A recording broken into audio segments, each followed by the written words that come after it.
PV അൻവറിനെയും UDFിനെയും വട്ടം കറക്കി നിലമ്പൂർ മണ്ഡലം. തെരഞ്ഞെടുപ്പിന് മുമ്പായി തൃണമൂൽ കോൺഗ്രസിന്റെ UDF മുന്നണി പ്രവേശനം ഉറപ്പാക്കണം എന്നുള്ളതാണ് PV അൻവറിന്റെ ആവശ്യം.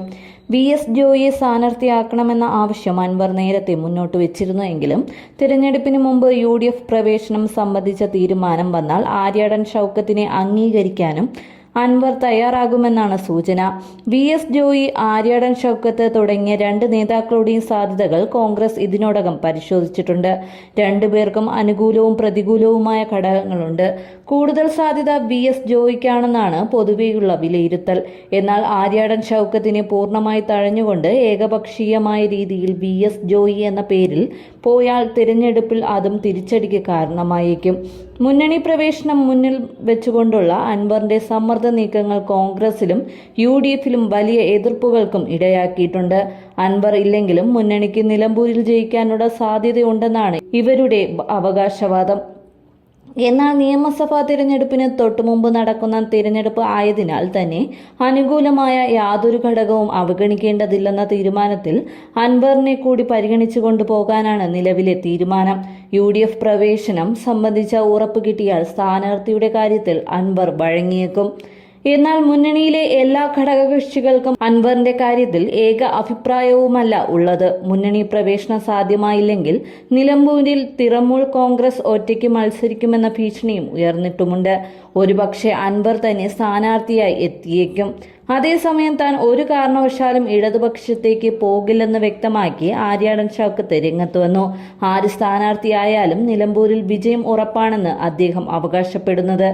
ഞങ്ങളെ സംബന്ധിച്ചിടത്തോളം ഈ കഴിഞ്ഞ വർഷം തന്നെ 2 തെരഞ്ഞെടുപ്പുകൾ നേരിട്ടുണ്ട്. പാർലമെന്റ് ഇലക്ഷൻ കഴിഞ്ഞ് 4 മാസം കഴിഞ്ഞപ്പോൾ പ്രിയങ്ക ഗാന്ധിയുടെ ഉപതെരഞ്ഞെടുപ്പ് വന്നു. ആ ഉപതെരഞ്ഞെടുപ്പ് കഴിഞ്ഞിട്ട് ഒരു 6 മാസമേ ആയിട്ടുള്ളൂ. അന്ന് നിലമ്പൂരിന് ചരിത്രത്തിൽ ഇന്നേ വരെ ഇല്ലാത്ത ഒരു വലിയ ഭൂരിപക്ഷമാണ് മണ്ഡലത്തിൽ നിന്നും പ്രിയങ്കയ്ക്ക് ലഭിച്ചത്. ഏകദേശം 65,000-ഓളം വരും ഭൂരിപക്ഷമെന്നും അദ്ദേഹം പറയുന്നു. അടുത്തിടെ തദ്ദേശ സ്ഥാപനങ്ങളിലേക്ക് നടന്ന ഉപതെരഞ്ഞെടുപ്പുകളിൽ ഇടതുപക്ഷത്തിന്റെ സീറ്റ് പിടിച്ചെടുത്തു എന്ന് മാത്രമല്ല, നിലവിലുണ്ടായിരുന്ന സീറ്റുകളിലൊക്കെ ഭൂരിപക്ഷം കുത്തനെ വർദ്ധിപ്പിച്ചു. നേരത്തെ 65 വോട്ടിന് ജയിച്ച സ്ഥലത്ത് 397 വോട്ടിനാണ് ജയിച്ചത്.